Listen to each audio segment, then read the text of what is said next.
Oh, hey there. Welcome back to Sermons in Cars. My name's Tyler. I'm one of your hosts.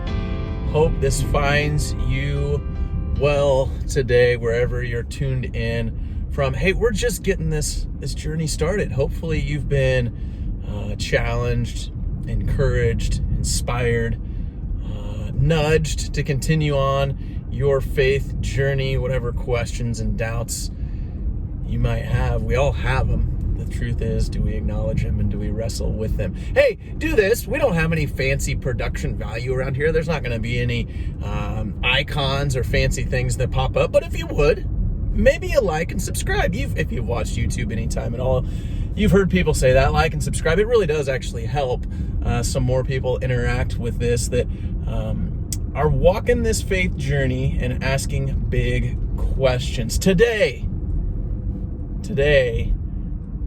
this episode is entitled, The Holy Suck.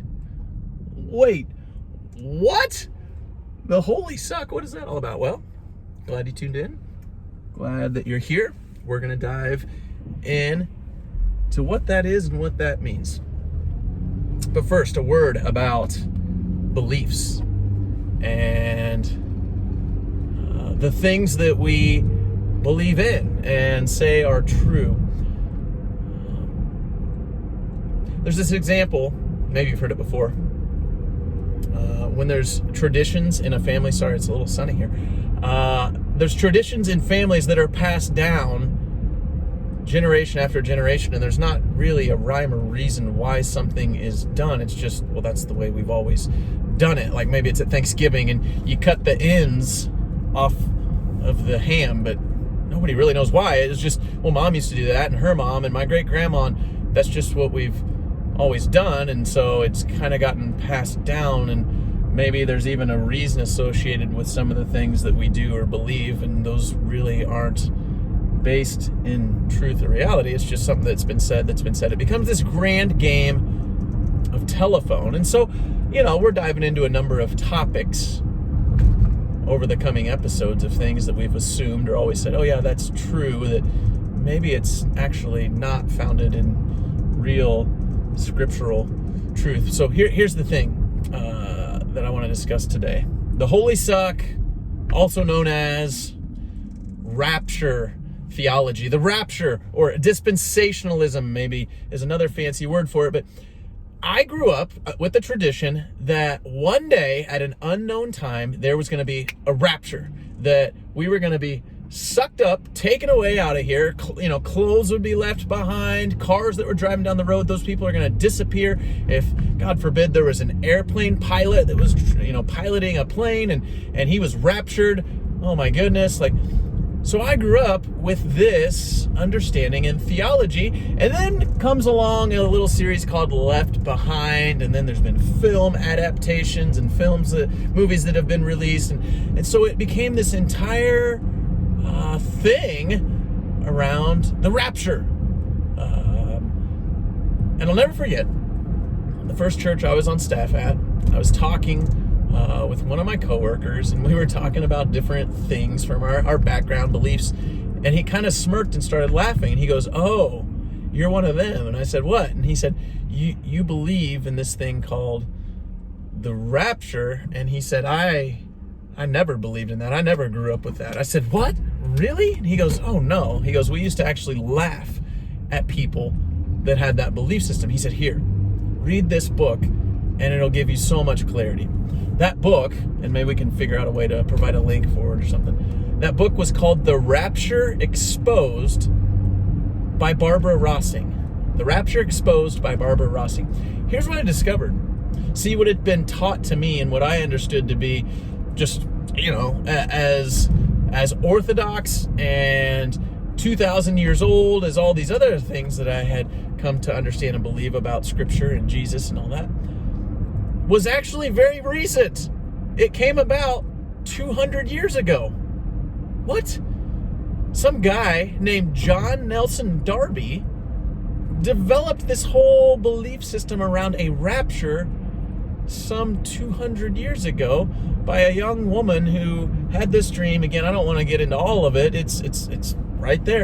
And as I'm reading this book, I'm discovering something that I had believed was as true as the sky is blue and all these other things. It was actually very, very recent. And what happened, and don't miss this, is when somebody formed a particular belief or theology around something, what then happened is people went to scriptures and pulled those out and said, oh, it actually is talking about and means this. The one will be taken and one will stay. And again, don't have time to unpack all of that. But that's not what those scriptures actually referenced. And the rapture was actually not something that the early church fathers, the disciples, it hadn't been believed for nearly 1,800 years. So that's one small example of when we hold things loosely, or we're open to learning or rethinking or understanding what goes into beliefs or theology or whatever.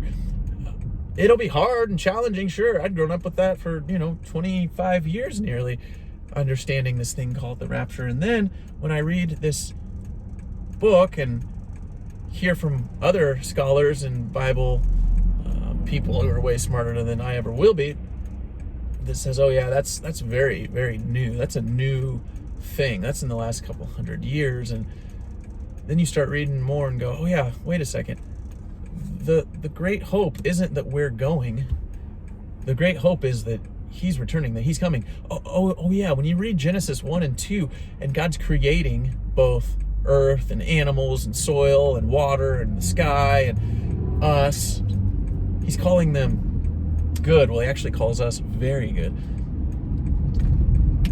So the great hope, the thing that we place our hope in, isn't that we're getting out of here. No, it's actually that Jesus is one day returning, and he's going to restore and redeem and reconcile all things. I'll leave you with this last little joke. One of my greatest influences in pastors, and he's an author, Brian Zahnd, tells this joke. He says, so many people, I think, still hold on to and believe in this notion of a rapture. And my fear is that we're going to somehow be expecting and going up, and Jesus is going to be coming down and saying, hey, where are you going? I'm actually coming back here to earth to be with you, to restore and reconcile things. I get it. Rethinking your beliefs, re-examining why you believe what you believe, holding things open-handed and loosely, and being okay and willing to shift and evolve and change. It's not an easy thing at all. But remember this, it's not a house of cards. If something you discover or something you rethink shifts or changes, it doesn't mean that it's not an all or nothing proposition. It doesn't mean the whole Bible collapses upon itself. It doesn't mean that your faith is now invalid or doesn't work anymore. It just means that there's areas in your life that should all be stretched to rethink, to shift, to change, to hold loosely. So may you, my friends, my fellow journeyers, my thinkers, the questioners, the doubters, may you continue to hold all things loosely and be willing to rethink things in light of Jesus. All right, until next time, be well. God bless you. Go in peace.